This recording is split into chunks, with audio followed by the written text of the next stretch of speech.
welcome to the Love Positivism podcast. I'm your host, Shireen, and I'm the creator of Love Positivism. I'm here to help you on your spiritual and healing journey. I am a certified yoga and meditation teacher, a student of Chinese medicine, a doula, a Reiki practitioner, and a passionate, highly sensitive person. I want to use my knowledge to channel information and messages for you to grow on all levels. Hi, and welcome to this week's episode. I'm so grateful that you're here, and today it's all about my favorite topic, traditional Chinese medicine, and I have Michelle Oravitz. She's an acupuncturist, ayurvedic practitioner, and a certified hypnotherapist, and she has been on a path of just creating the job and the career that she is truly passionate about, and she works with both the traditional Chinese medicine, and this includes herbs and acupuncture, also diet, supplements, and as well as essential oils that she uses in healing. And she is so inspirational. She has a beautiful podcast, the Wholesome Fertility podcast. And today we talk about how to balance the body with traditional Chinese medicine.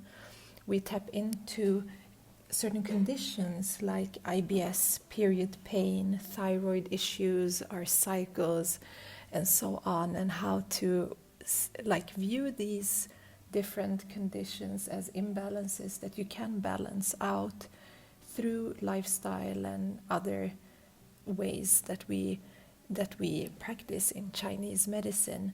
And we talk about the importance between the connection between the mind and the body and how that affects everything. And Michelle shares how important it is to be an intuitive eater and listening to the body. So I'm really excited to share this episode with you. I'm so glad that all of you are connecting with me on this platform and on Instagram. It's such a beautiful community, and I love to hear your feedback and how these episodes may help you on your path of healing and just awakening.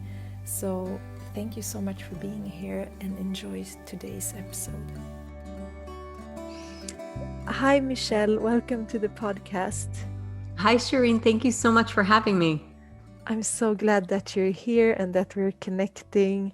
And I always start by asking the question, what you do to stay mindful and present.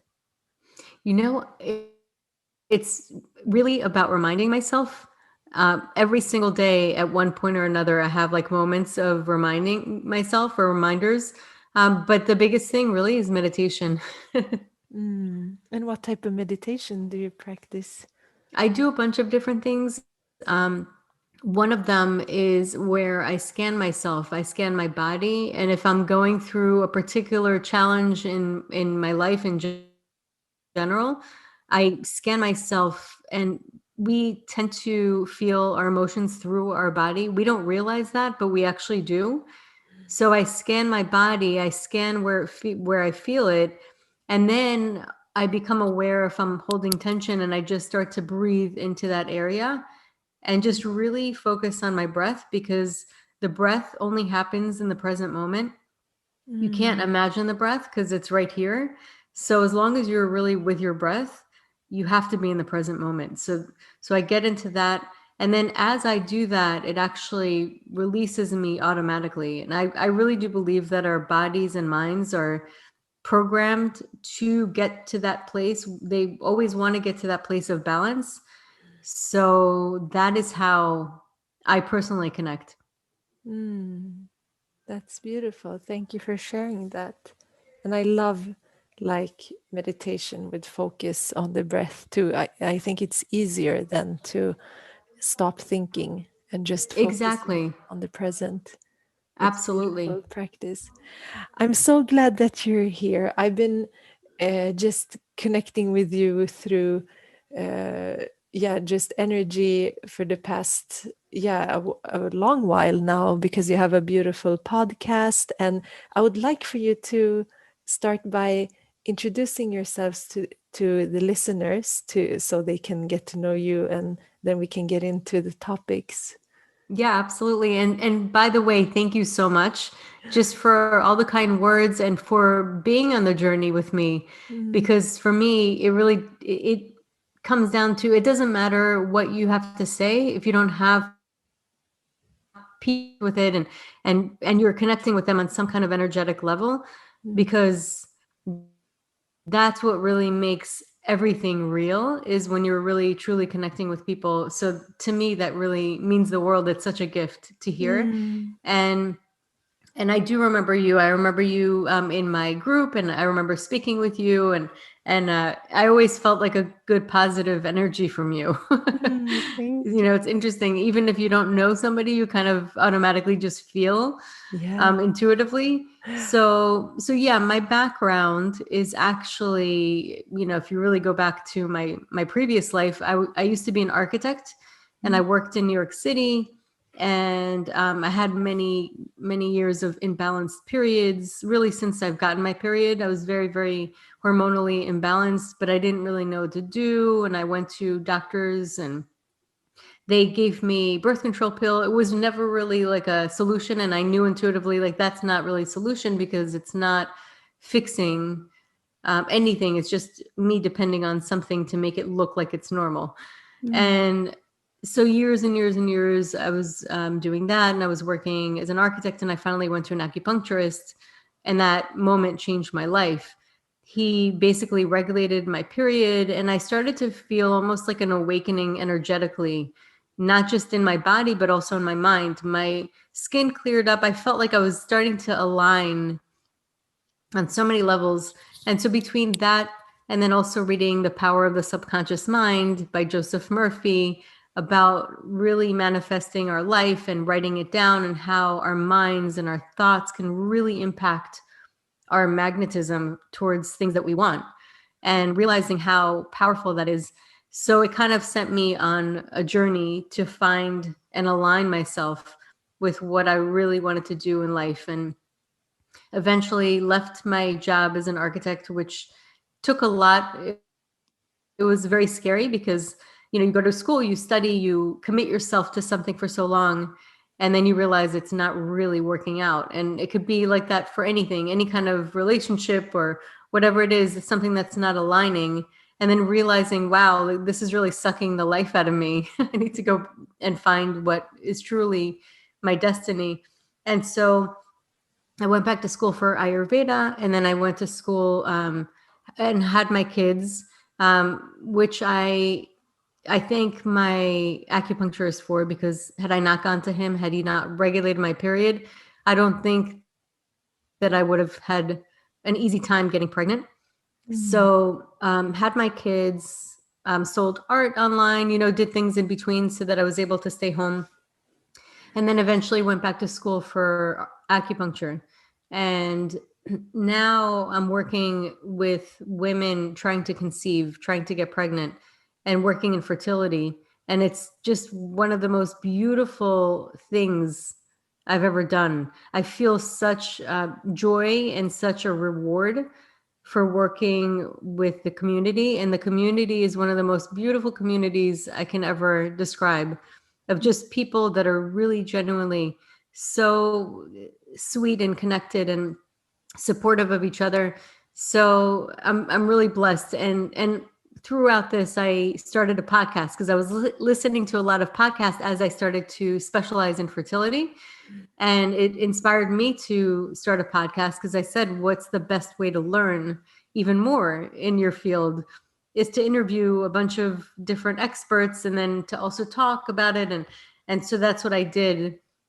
And that's how we connected. Yeah, and I think it's so beautiful that we can connect in different ways. And I remember I was looking for, like, as I was studying Chinese medicine, like looking for good podcasts so that I could learn and evolve. And then I found you, and I love the Chinese medicine perspective on health, and also female health and cycles, because it goes much deeper than what we've seen in Western medicine in Mm-hmm. regards to like just connecting your emotions with the organs and the meridians, and Yeah. it's so powerful. And I'm so happy that it's like growing and expanding, that we have the opportunity to learn this, because we can help so many people with this practice, and it's really well researched now. And yeah, I think it's I've learned a lot from your podcasts too, how to think about the different, yeah, the different ways of thinking and treating it. Like it's really inspiring. So I think like podcasts are great ways to learn and to grow as a practitioner too. And then Yeah. also, yeah, just supporting each other. I think that's really great. Oh, totally. And we all have such different perspectives, but a commonality that we Mm, share. And so when you hear those different perspectives, it really helps you grow as a yeah. practitioner, as a person, as you know. And what I love about Chinese medicine is that it never goes out of style. Mm, It's based on elements, it's based on nature, it's based on balance. And mm, that is just always around. That's what gives life force to everything. So I love that it never goes out of style, because you get certain medicines that come out and then studies that come out, and then another study disproves that last study, and it just goes back and forth like that. And you can never yeah. get down to it. And what I love about Chinese medicine is it really never goes out of style, and it's very simple and simplistic, but yet so intricate at the same Mm, time. yeah. And we've had just a couple of episodes with Chinese medicine practitioners. Something that I want to do more actually is to have more conversations on this podcast, because it's also infused with spirituality and all of it, if you want to go that deep. So it really is a Yeah. holistic way of living and seeing life. And Chinese medicine isn't only acupuncture, it's so much more, and it's a way of Right. living. So how do you I would love for you to, we haven't touched on this topic in this we always talk about like the mind body connection, right? And Mm-hmm. like emotions and how they can affect health. And I think it would be interesting, like from what you've learned, how you can see the different emotions and how they actually, like when it's too much of an emotion, how does it affect our physical body and our health? Well, I can give an example, and one of the best ways I think that we all can really learn or understand is through our own experience. So if one can imagine a time that they were really feeling stressed Mm, or anxious, they can describe it like, I'm sick to my stomach feels off, I can't eat anything, or and we know that as like liver overacting on the spleen. mm, But it just really shuts down that part of their system. Like they just can't eat, or they feel nauseous, or some people are the opposite. They need to eat more to make them feel better. And it's such a connection to emotions. Or if they're really stressed and they're feeling tense, some people might feel it up on their upper back area, or start to get headaches, tension headaches. And you can really feel how emotions affect you physically. And mm, literally, children, if they feel fear or they experience fear, and we know that the kidneys are connected with fear, they just pee. They can't control their pee, and they just pee. And so it goes to show just how much of a connection we have physically. And something that I like to do, I've done in workshops before, is give an example of just how the mind, and this isn't necessarily an emotion, but it's how the mind and visualization impact the body immediately. So I do an example of having them imagine a lemon and squeezing the lemon and putting it in their mouth, and afterwards I say, how many of you salivated? And it's not always 100%, but probably like 85% of the people will actually start to salivate mm, just by imagining a lemon. And I said, well, did you actually have your lemon in your mouth that made you salivate? No. All you had to do is think about it and to have a physical response. So what does that tell us? That just by imagining something, our bodies respond. It's really, really powerful. So our imagination's not randomly given to us. We weren't just born with it by chance because it's fun to imagine things. Our Mm. imagination has a very, very powerful purpose. And Yeah. we don't realize how much power that can have over our physical body, our lives, everything. Mm. Yeah, that's so true. And it's like when we visualize, it's just the visualization and the thoughts and everything that's created around it, the energy. It, Yeah. it's not seen with the physical eye, but it creates vibrations, and it affects us on a different vibration than we're used to. So it's really important. And a really interesting thing was that I was reading about, I'm studying also Western medicine. So I was just reading about what happens when you have, we're reading a lot of psychology now. So, like, if you have asthma, maybe, do you say asthma? Like, Asthma. yeah, asthma. Yeah, it's a silent T. Exactly. Asthma in Swedish. And if you have that and or breathing problems, you're also likely to have depression. And that immediately made me think about the Chinese Right. medicine, thought about the lungs. And I'm like, Yep. they got that like so long ago, and it's still Yeah. not like really like known, like we don't know that, right? Like it's not general information. I didn't know that exactly. It was just from reading the traditional Chinese medicine that I knew the connection. Yeah. It's, If you think yeah. about when people are like kind of ruminating or sad or they're just kind of thinking about something, they go, Mm, you know, it's kind of an interesting exactly. thing. They sigh like that a lot. Yeah, it's really interesting. And also, like in I'm thinking about the different types of tastes in Chinese medicine and how it makes us feel as well. You know, if you eat like really uh, like hard to digest meal, and then you can immediately get a sweet tooth, because that's what the The sweetness spleen. for, yeah, Yeah. for the spleen.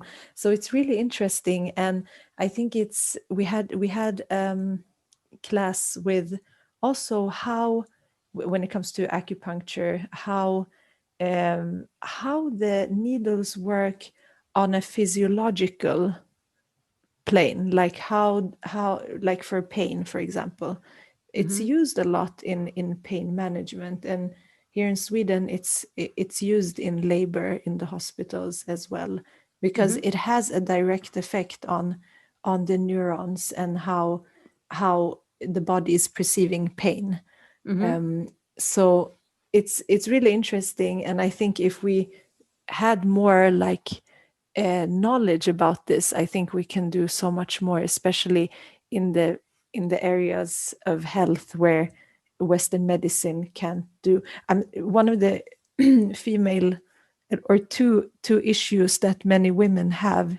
One is dysmenorrhea, which Hmm. there's no solution for that in Western medicine. Right.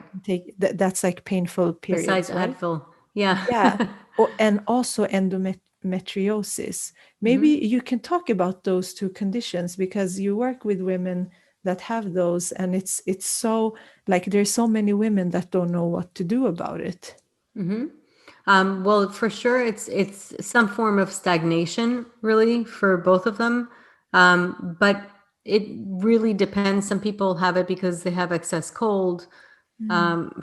for pain, and then some people might have chi stagnation or blood stagnation. So there's many different reasons. Which what I'm all the things that I'm spewing out, it's all different patterns of Chinese medicine. Mm. And so a person can come in with a headache, but we don't really treat the headache. We treat the pattern that's causing the headaches. And in order to figure it out, we ask questions. So there's a lot of people that will say, and this is why the body's so intelligent, because because the body really speaks to you. The body tells you like what it needs. So for example, if a person has period pains and the only thing that truly gives them, besides a pill, gives them relief is using a heat pad, Mm. there's a likelihood that the reason why they're feeling pain is because they have a little bit more cold in the Yeah. uterus, and that's the cause. Mm. Because you always go towards what feels better for you, what balances you. And just like when we're hot, we want to go to a cool place, or our body sweats. So it's our body will always want to go towards balance. So Mm. that's why it's really important to get very in tune with what the body's telling you Mm. and So what feels true. better. Yeah. So Yeah. that's a way, I guess, to empower yourself, is really to become mindful of your body and what your body's telling you. And eat when you're hungry. Don't eat when you're full. Those are big things we've really learned to ignore in modern society. Mm. Yeah. And the reason is Definitely. a lot of times we were on our phone when we're eating. I'm guilty of this too. Sometimes Mm. watching TV, eating popcorn or whatever. You're Mm. not conscious when you're eating. But if you can bring consciousness in and make it a point, you'll know when you're starting to feel full, when to stop, when to start, when and listen Mm. to that rhythm. Yeah, and taking your time to do it, because I've seen people stand and eat really fast, Yeah, and yeah, just not like almost not breathing and just eating, and the body can't take that nutrition in. It's like it must just pass through yeah. the body, right? And Exactly. So so if you take those types of behaviors over and over and over again, after a while, that's what, as you know, causes imbalance. mm, yeah, definitely.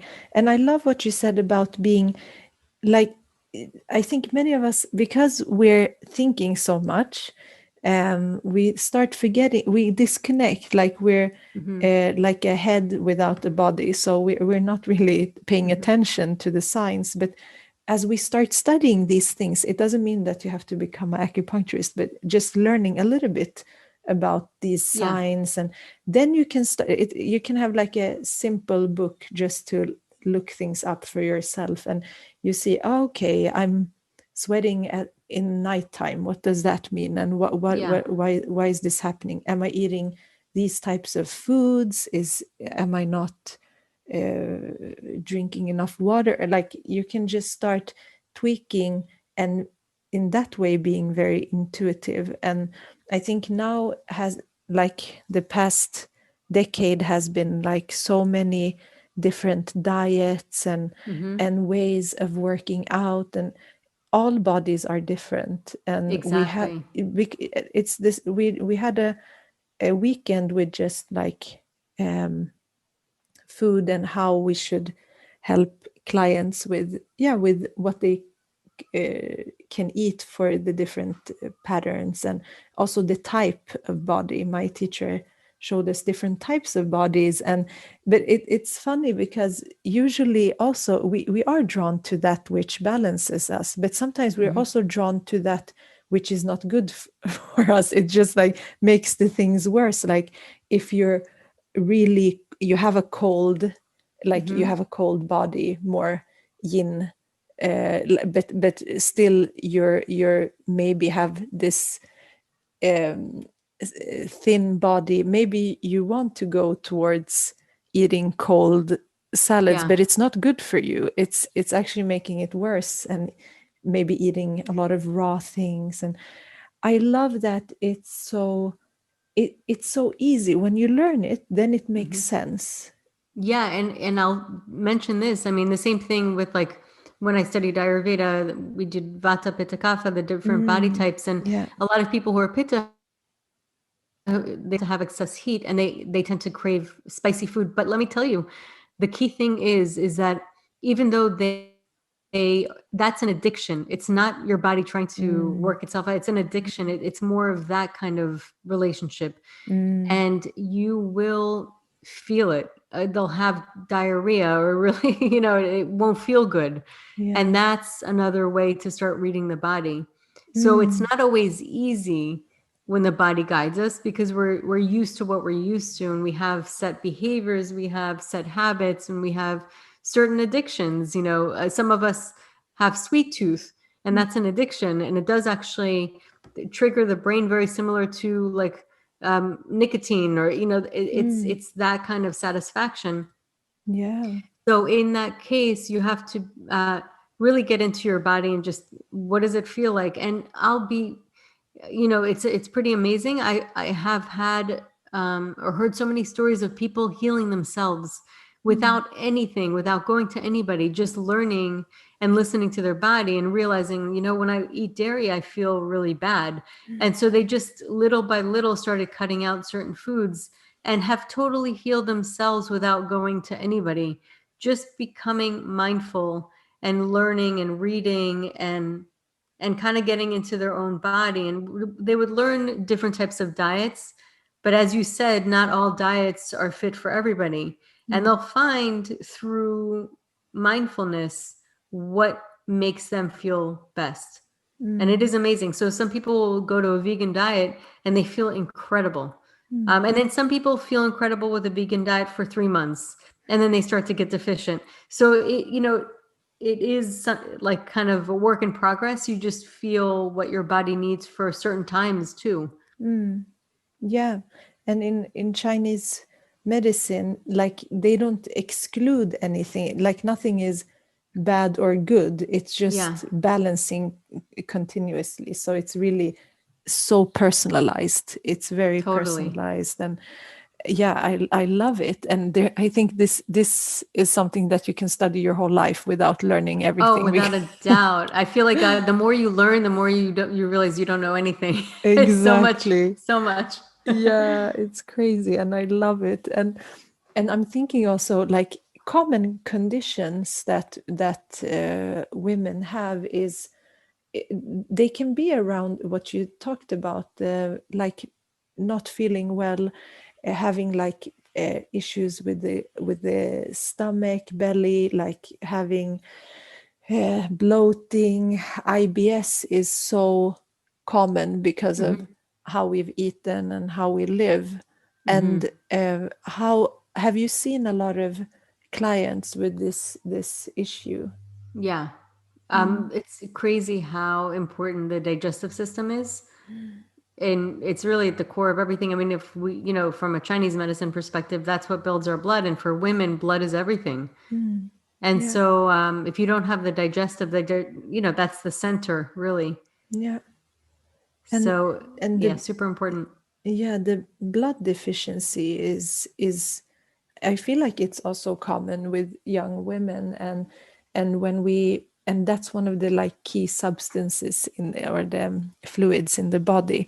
And how, if someone is blood deficient, like of course there's a lot of other things going on around, usually it's not only one thing, but Yeah.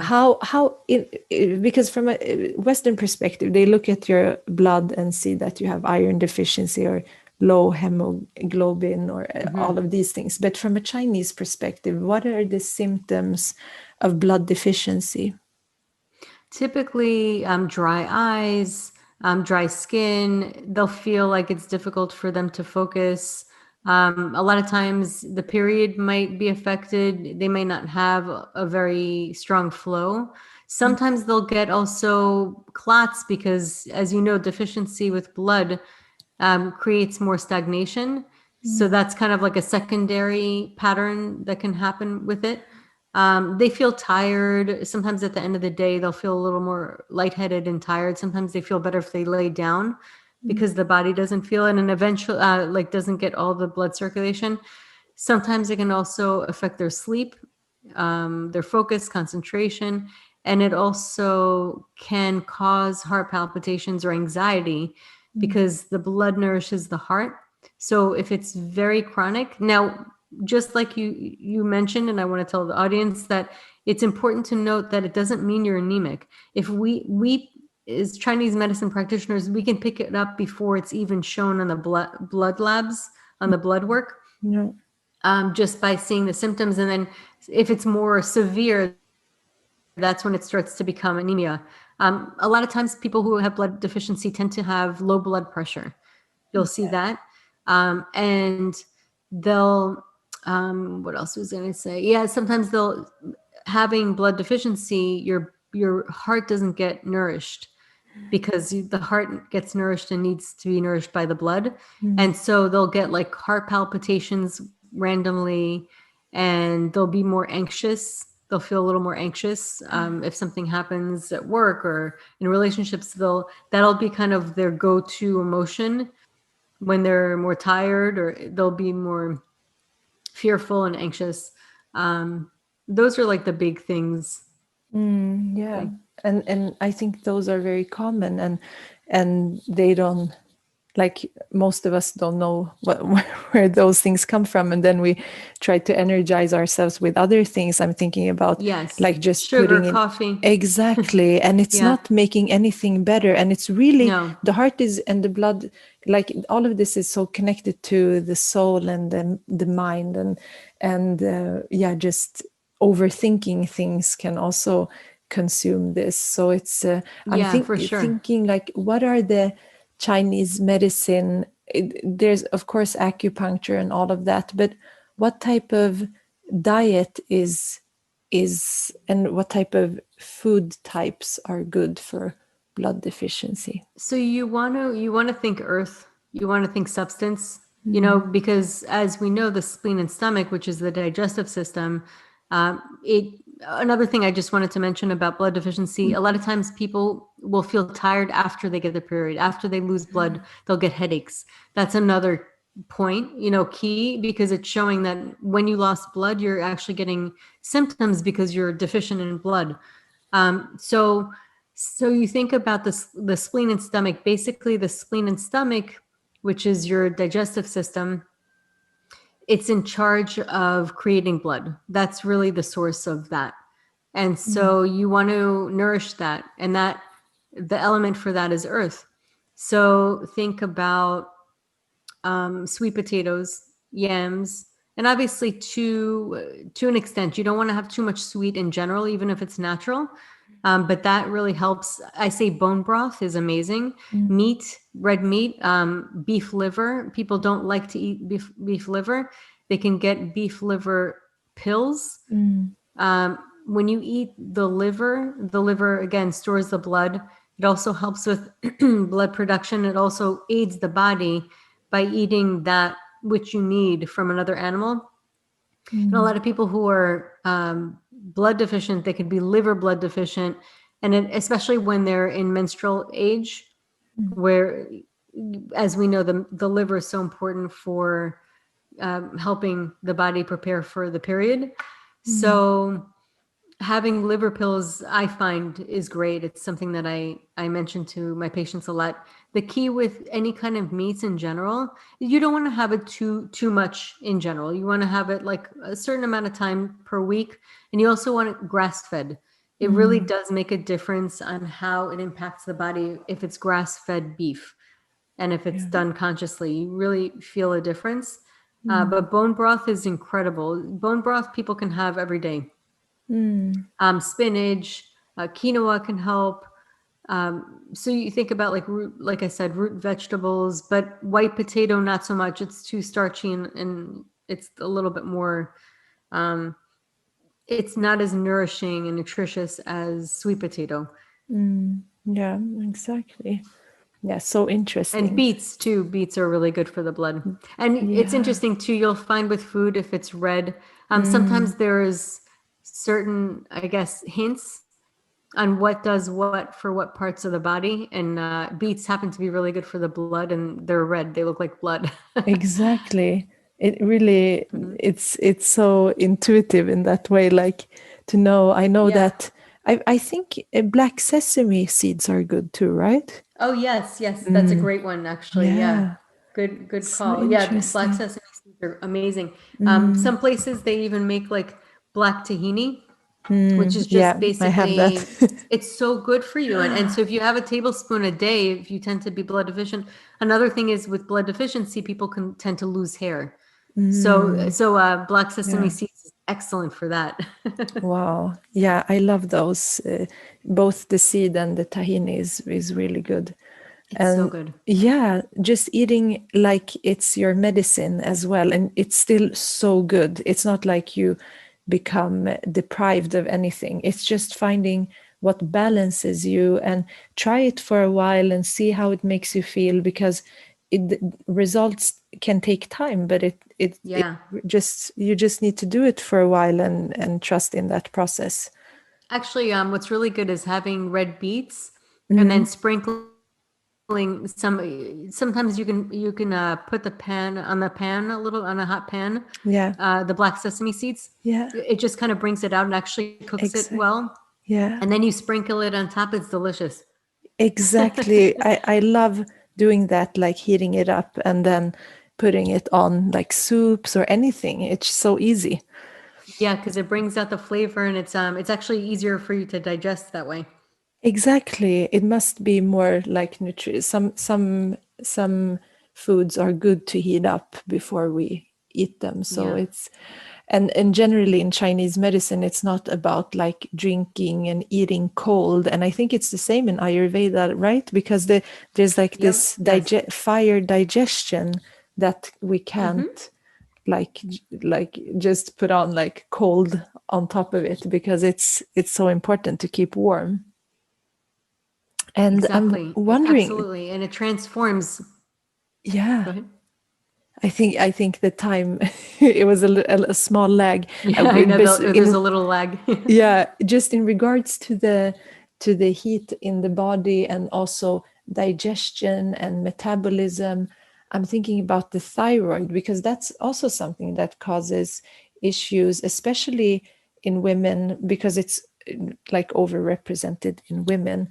And from a Chinese Mhm. medicine perspective, we don't talk about the thyroid, but how have you worked with thyroid issues like hypothyroidism?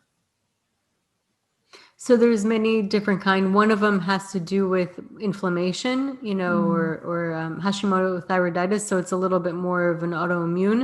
And a lot of times, I kind of mix, Chinese medicine and Western or understanding more like mm, diet.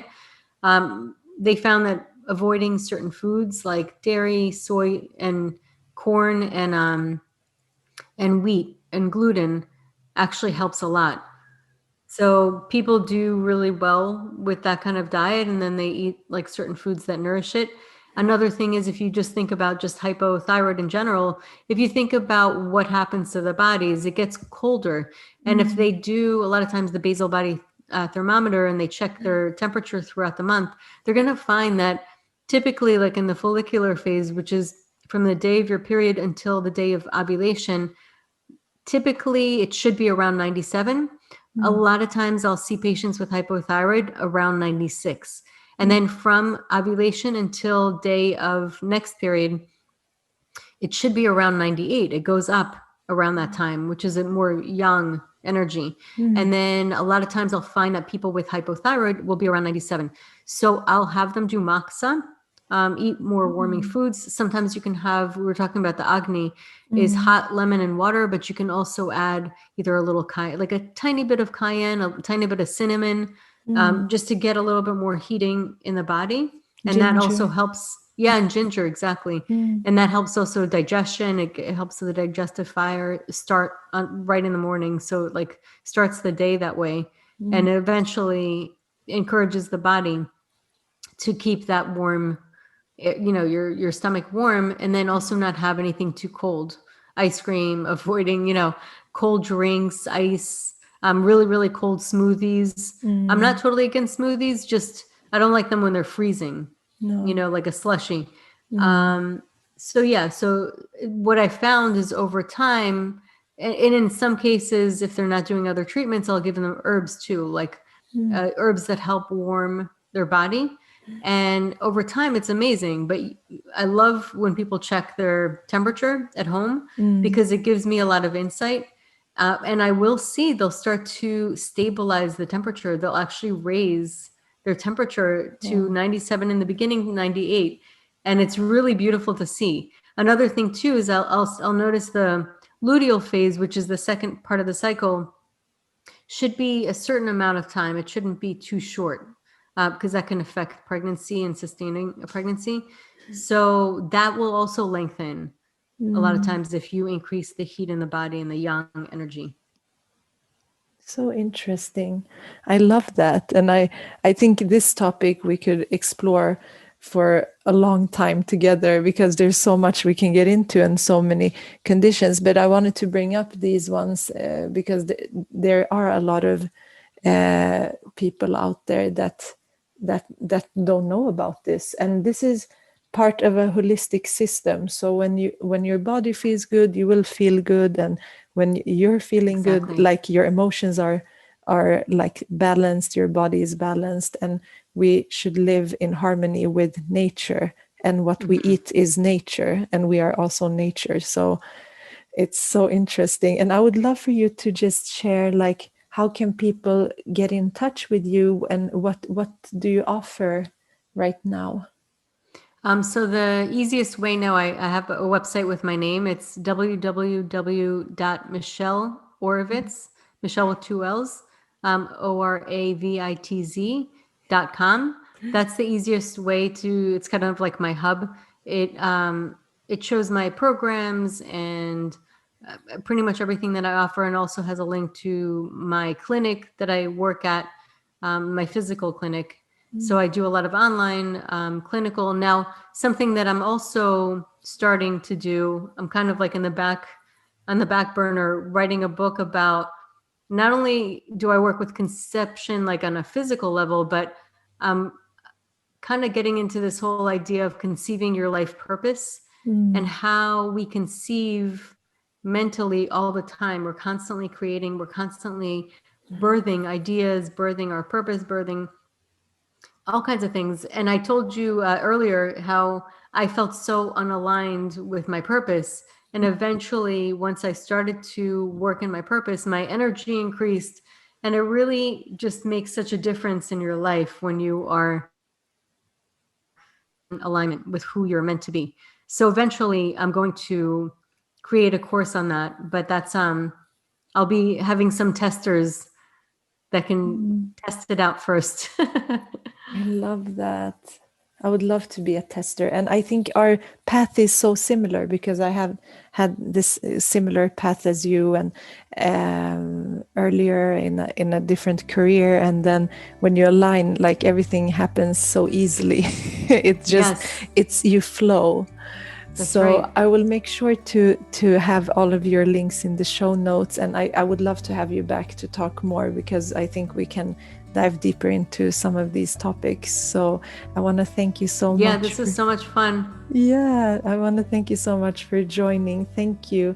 And yeah, I hope to connect soon again. Thank you so much for listening today. I hope this was interesting for you, and that you learned something about your own health and body, and that it helps you on your healing path. And you can connect with Michelle through the links in the show notes. You can work with her both online and in person if you want to have any just talk or therapy from her in the Chinese medicine area of healing. So I'm really grateful that you were here.